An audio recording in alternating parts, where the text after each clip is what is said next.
And the idea of there being, how could I say, the idea of there being a need to get the person out of office raises its idea in this piece, and is given by a person that everyone knows, that everyone can appreciate, and his name is Spike Lee, right? Now we're going to go and break down what happened to Yusef Hawkins for people who don't know, but we had to start with this because this goes to our concept that people aren't ready for the seeds, that racism will not stop, that people will go for the bread to say that they're going to vote instead of going for the economic key, have black economics, free themselves from prison, get out, have black economics, get the bread, head on to a paradise, so to speak. So this is what Spike Lee has to say. Let me give you that headset. And then we're going to come back and describe what's happening with this story here, right? You know, I mean, it was like that every day for a long time. We had so many people coming by the house. Politicians, rappers, actors, I mean, you name it, you had them just coming to the house. Whether you want it or not, you're considered a role model in our community. Now pay close attention to what Spike Lee says here. It's very, very important you hear this. Now this is 1989. That is 31 years ago.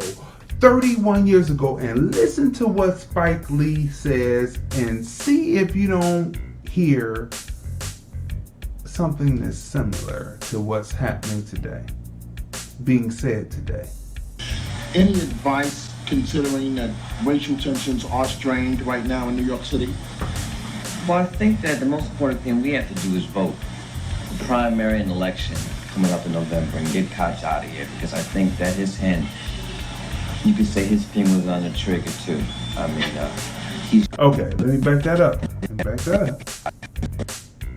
First thing that Spike Lee says is, I think that we need to vote, and that Mayor Koch was mayor at the time, that we need to get out there and vote because Mayor Koch's hand was on the trigger too. Why?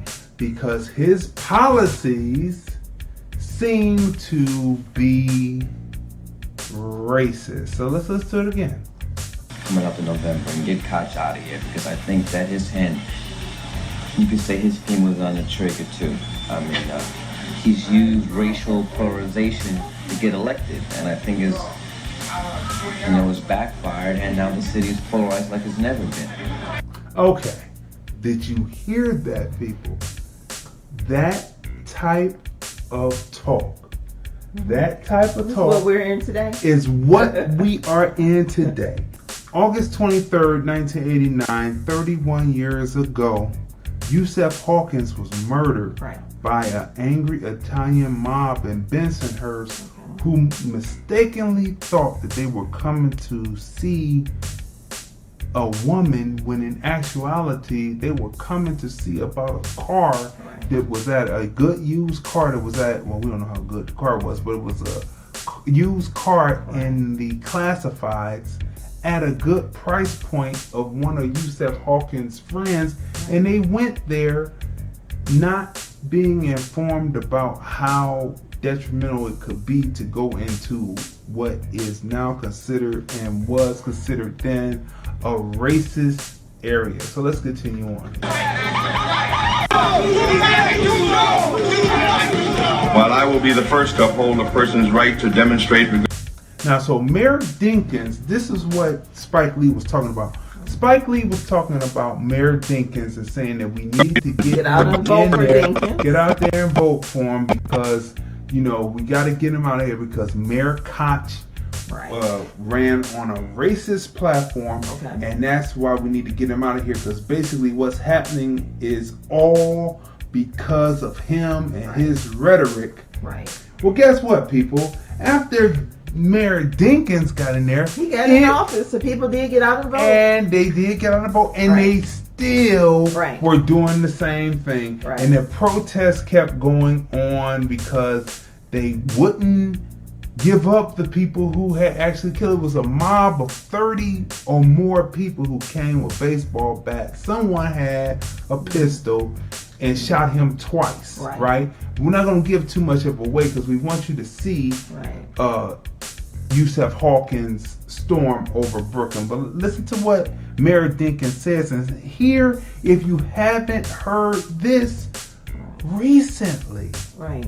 While I will be the first to uphold a person's right to demonstrate regarding perceived injustice, I want it to be clear that anyone who abuses that right by engaging in lawless activity will be subject to the fullest legal sanctions. Will be subject to the fullest legal sanctions. Where did we hear that just recently, people? So this documentary, Storm Over Brooklyn, reminds us of the Street Stars documentaries that we used to sell out the store in the 2000s. Great documentary. Great documentaries. It's well put together. So let's break it down. Intro to setup of the doc, that's a 10. Story and through line, that's a 10. Tension, building the tension of the piece, that's 10. Making Yusef a person, who was Yusef Hawkins, that's a 10. Information, the information that's put through this documentary that's on HBO is seamless, that's a 10. Story through editing, the editing of the story, the use of animation to tell the story of how, from a bird's eye, God's view, looking down on the city and describing the streets where it happened at, the main street, cross street, and using an animation to tell the story. That is a 10. Editing is excellent. Connection to today. It is well delivered, the connection to today, right? Right. Yusef Hawkins, Storm Over Brooklyn. That, my people, is a 10. It is a 10. Well done, and you can tell that it was put together with, it wasn't rushed together. No, it wasn't. Like they took the time to, like every little aspect, like they talked like to the family members, to friends, information from the media, right? Reports. We saw footage from the police department. He was very thorough, and I love how he tied in the Dinkins, right? Running for, prior to him, winning the vote, to become mayor. Prior to that, but he tied in how we need to get out there and vote for Dinkins, and how this vote is gonna make the change, and we need to do it.